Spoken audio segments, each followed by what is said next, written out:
مفہوم معلوم کرتے ہیں اس سے ہر ورق کو پلٹنے کے بعد۔ ایک شخص ہے جو کہتا تھا کھلی کتاب ہوں۔ اگر زندگی بھر کا حساب لگایا جائے تو غیروں کے مقابلے اپنے ہی زیادہ خطرناک ثابت ہیں۔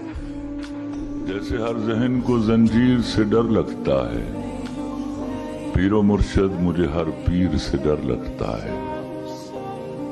مکتب فکر کی بہتات جہاں ہوتی ہے، ترجمہ ٹھیک ہے تفسیر سے ڈر لگتا ہے۔ جس میں تقدیر بدلنے کی سہولت نہ ملے، ایسی لکھی ہوئی تقدیر سے ڈر لگتا ہے۔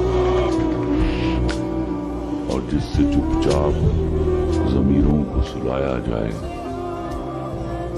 جس سے چپ چاپ ضمیروں کو سلایا جائے، ایسے کم ظرف کی تدبیر سے ڈر لگتا ہے۔